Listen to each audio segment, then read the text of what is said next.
Welcome to Friday Focus, October 14th, 2016, and as you know, we're getting very close to the big year. So the big year is coming up in 2017, and the big year is something we've been prepared for a long time. We've added a lot of staff to our team. We've been kind of changed some of our leadership style, changed our meeting rhythms. We've gotten more diligent on doing the huddles. We've fixed some bonus programs. We've opened some new offices, got those really running well. I was at Clarkston Thursday, and they had a little party because they had a 100% net promoter score, which means that the patient, that their customers are promoting them at 100% of the time. And all the offices are doing better in that end. Our patient reviews are getting better. Our systems are getting better. Our revenue is growing substantially. In September, we had about a 60% or 70% revenue growth over last year, September, which is a big stress in any organization. We handled it fine. And all these things are getting us ready for the big year, which is 2017. That's where we're going to get everything that we've done is going to be the best, okay? And that's going to be a lot of fun. And I want to talk to you about something that you need to understand how to accomplish that. We have a mission that is going to be to deliver our brand promise to customers, which is excellence in service, respecting people's time, and giving great results. We're talking a lot about our core values and our purpose, and we'll talk about that in different Friday focuses. Today I want to really focus on how we get to the big year. What thing do you really need to focus on yourself to understand what is the mission you need to follow to realize what it's going to take to get us to the big year. I know Candace bought some books and she put them in the Growth Center called Our Iceberg is Melting. And it's kind of fun because I just read this recently and it really tied into what I want to talk about today. It's a story about penguins. And it takes about an hour or so to read, fun read. And the penguins were noticing, one of the penguins noticed that the iceberg was melting that they were on. And they had been on the iceberg their whole life. And they knew how to fish from the iceberg. And it was hard for one penguin that noticed the iceberg was melting to convince the other penguins they had to go find someplace else to fish. And they went through this fable explaining how you make your organization change. And that's what we've been doing. We're constantly changing our organization. We got to understand our continuous need to adapt.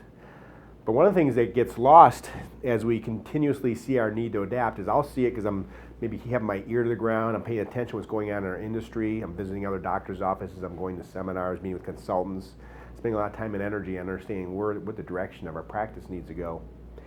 And do the people who are seeing the patients or interacting with our customers directly really know what the primary mission is? And I think sometimes that gets lost. I was meeting with the Mars team Wednesday, and they talked about what we call the strengths, weaknesses. It's called SWOT: strengths, weaknesses, opportunity, and threats. And they thought our strengths were a lot of things that we'd all think are strengths. Great customer experience, great staff, teamwork.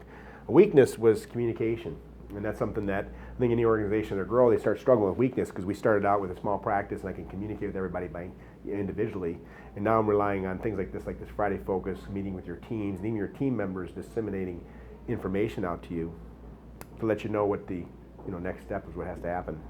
And obviously we have opportunities and threats. Threats might be internal or external.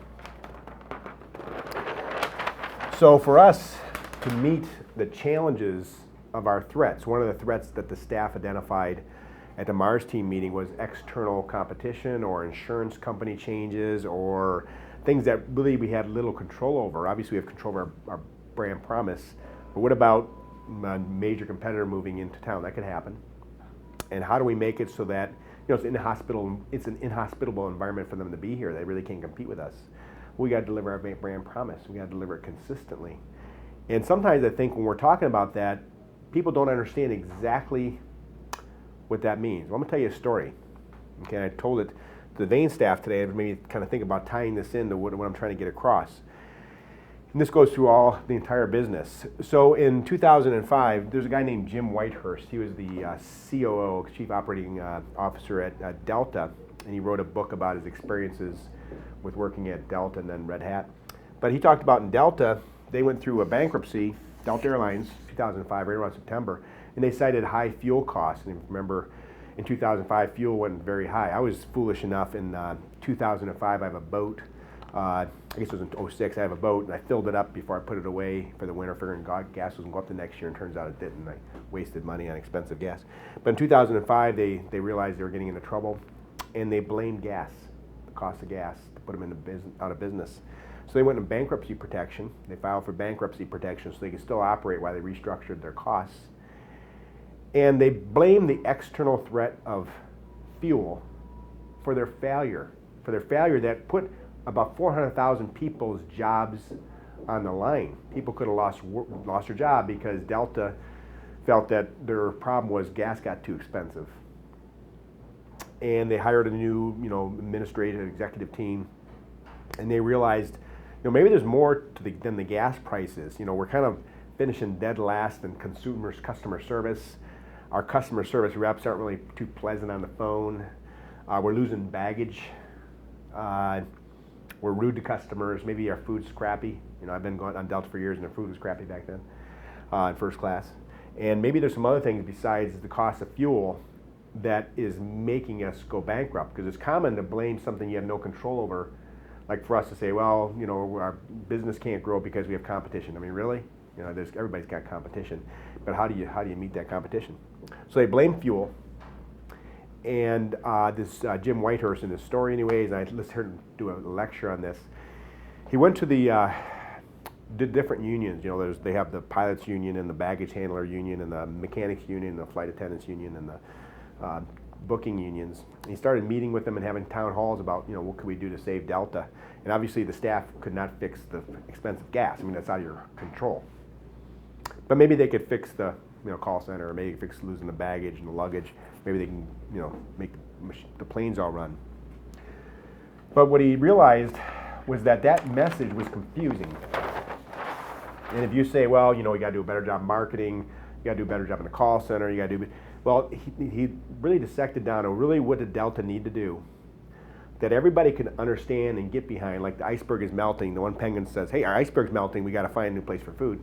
What is the one message that can be conveyed that everybody will understand what the mission is, and Delta can be strong again? And he said, he went to the unions. They met with about 400 to 1,000 people at a time. And he said, let's get the planes off the ground on time. What you could do, no matter what your job is get the planes in the air on time. Okay? And if you think about it from an airline standpoint, if you get the planes in the air on time, you're wasting less gas because you're not rerouting people and buying them tickets for different places. You're not going to have as much problem with customer service because people won't call and complain to customer service that they lost their luggage if the plane's left on time. And the attendants aren't going to be frazzled because the employees aren't unhappy with them, or their customers aren't happy with them because the plane left on time. And the pilots won't be shifted around to different planes. But if you get the planes off the ground on time, I think we can save this company. This is what he told the employees. He said, if we can get these planes off the ground on time, the company will survive. That's the number one thing. Well, that was 2005. Well, they exited bankruptcy. Delta exited bankruptcy as being dead last in the industry. They were so bad in the industry that they went out of business. They didn't go out of business, but they went into bankruptcy. So they're dead last. And in 2016, Delta is the second largest airline. And after Virgin America and JetBlue, which are new airlines that get more nimble, they're the third highest in customer satisfaction. They're about the highest ranked large carrier. They went from dead last in the industry, conveying the message, get these planes in the air on time, to being really number one. Okay, because American Airlines is a little bit bigger than Delta. They're like number 10 in the ranking, so you really can't compare the two. So get the planes on time. So what's our message that'd be equivalent to getting the planes off the ground on time? Well, just today I was talking to the Vane staff, and for them, it is getting patients into same-day mapping and getting them production within a week. So for the Vane staff, if they get mapping same day, if they can't get them same day, they get them within a couple days, not next week or 2 weeks afterwards. Get them in the mapping right away.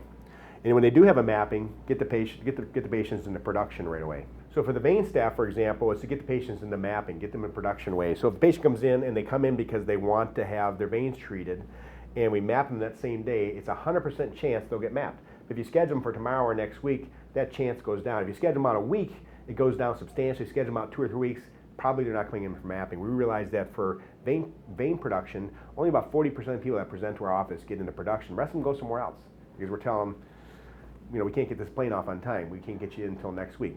Get the patients mapped that day, and then when you map them, get them in production within a week, okay? Don't put it out a full week. If you can, put it out sooner than that, but get them into production. That is our method of getting the planes off the ground, because we know if we fix the production side of it, everything else takes care of itself. And it has a significant impact on our ability to deliver our brand promise, which is excellence in service, respecting people's time, and great results. But we can't accomplish any of those things unless we get the mapping done and then schedule them into production. If it's a cosmetic patient, same-day treatment guarantees the ability to deliver our brand promise. If you don't get them in production that day or schedule them within a couple days, if let's say they have to reschedule for some other reason, you can't deliver our brand promise. You're simply seeing a consult, which is really a waste of time if you don't get them in production. If you're talking to a patient about their hormones and you don't draw the blood work that day and schedule them for their follow-up with Michelle, you can't possibly deliver the brand promise of delivering what we want to deliver. If you're in dermatology and you tell them you got to reschedule them for their procedure, they might go somewhere else, they might put it off, it might turn into something more significant, they might just let it go for a while. Same-day treatment is our means of getting the planes on time. And we're not in bankruptcy, not even close to it. But for us to survive external competition, external factors such as competition, external factors such as insurance reimbursement changes or changes in our economic landscape, we got to focus really on what is our primary mission. For us to deliver our brand promise and for us to survive onslaughts of external forces, we got to get the planes in the air on time. And for us, that means same-day treatment. And you really have to get your head around this. When we're not scheduling same-day treatment, in general, it's because we're trying to convenience ourselves. We have fear of the schedule. We'll look ahead and say, oh my gosh, it looks so busy. Just get it done.